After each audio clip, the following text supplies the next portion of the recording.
Hola, bienvenidos al segundo episodio que hemos llamado Semana Santa. Hoy estaremos hablando de la purificación del templo, siguiendo el relato de Mateo, capítulo 21, versículo 12 al 17. Vamos a hablar de de este segundo episodio que ocurre en esta semana en que el Señor entra a Jerusalén para cumplir con el mandato o con la comisión del Padre de ser la propiciación por el pecado de toda la humanidad. Dice el texto en Mateo 21 del 12 al 17: y entró Jesús en el templo y echó fuera a todos los que vendían y compraban en el templo, y volcó las mesas de los cambistas y las sillas de los que vendían palomas, y les dijo: escrito está, mi casa, casa de oración será llamada, mas vosotros la habéis hecho cueva de ladrones. Y vinieron a él en el templo ciegos y cojos, y los sanó.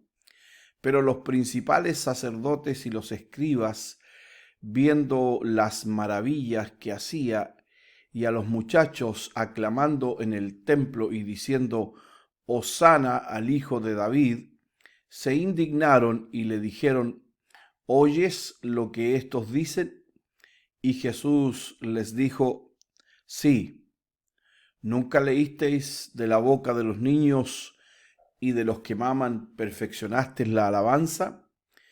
Y dejándolos, salió fuera de la ciudad a Betania y posó allí.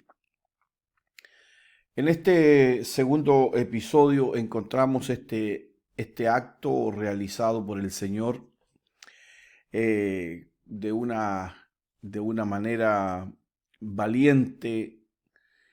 Entra en el lugar que se suponía que debía darse el máximo de reverencia y santidad.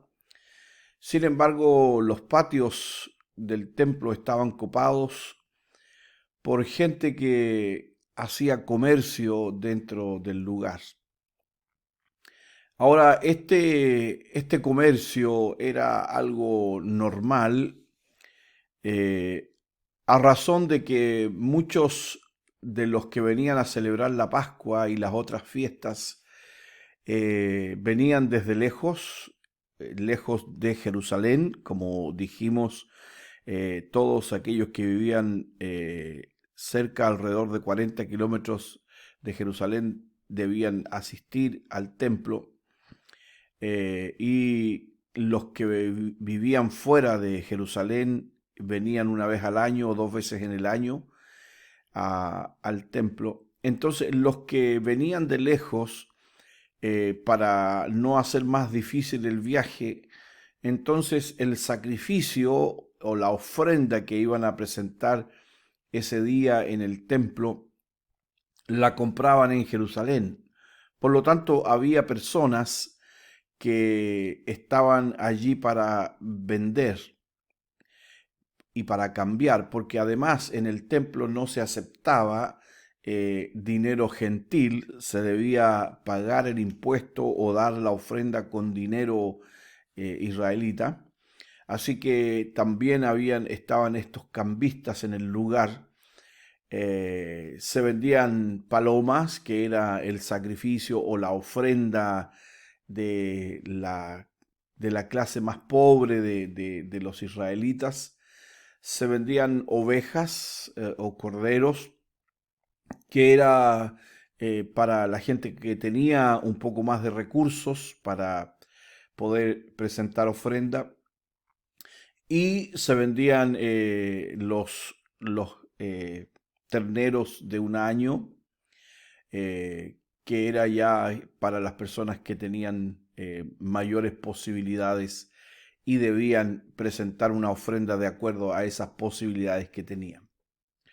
El problema no era que vendían y cambiaban, porque ya dijimos que esto era algo que ocurría siempre a causa de esta situación de los judíos que vivían en la dispersión, en la diáspora. Eh, el problema era la razón o por cómo se hacía esta situación allí en el templo. No sé si esto era normal hacerlo en el templo, pero por la acción de Jesús, ¿no? Al echarlos afuera. Pero eh, al parecer la situación es que eh, estos habían hecho un comercio desmedido de algo que debía ser prácticamente un acto de misericordia. Estaban vendiendo estos animalitos allí en el templo y al parecer los sacerdotes tenían parte en el negocio porque la gente traía sus propios, podía traer sus propios animalitos para ofrecerlos, pero tenía que pasar por la revisión del sacerdote y los sacerdotes probablemente rechazaban esos animalitos y se veían en la obligación entonces de comprar aquellos que se ofrecían allí en el templo. Y los cambistas probablemente hacían usura en el cambio de la moneda, entonces las personas quedaban en desventaja. Y eso es lo que el Señor está tratando aquí, echando fuera a los cambistas, volcando las mesas y todo eso, porque la actitud del corazón de esta gente era una actitud perversa, incluyendo al sacerdocio. Eso fue lo que llevó al Señor a tener este celo por la casa de Dios. Si usted puede leer los pasajes paralelos que están en los otros evangelios, en Marcos y en Lucas, podrá encontrar un poco más de detalles de lo que ocurrió.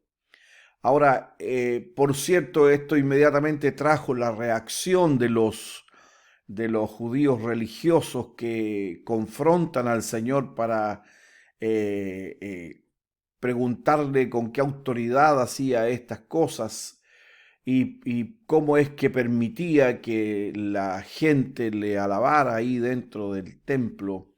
Y claro, el Señor, como en todas las cosas, responde con una escritura, con un salmo: de la boca de los niños y de los que maman fundaste la fortaleza.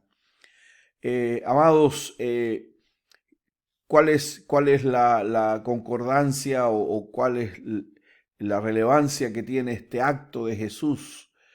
En primer lugar, que ya dijimos que Él se manifiesta como el Mesías, entrando a Jerusalén de la manera que lo hizo el día anterior y a continuación, haciendo este acto, Él está proclamándose el Hijo de Dios ya pública y abiertamente, diciendo mi casa o la casa de mi Padre, como dicen los otros textos, es casa de oración y no cueva de ladrones.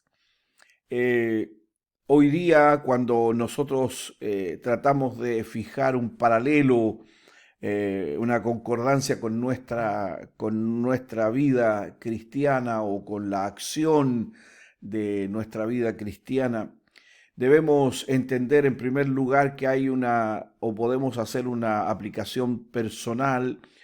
Cada uno de nosotros somos templo del Espíritu Santo. Por lo tanto, debemos cuidar que nuestra vida personal no se transforme en una cueva de ladrones y que no estemos haciendo de este templo, que es el lugar de la habitación del Espíritu de Dios en nuestra vida, no transformarla en un lugar donde nosotros hagamos uso indiscriminado y no respetemos la santidad que debe tener nuestro cuerpo.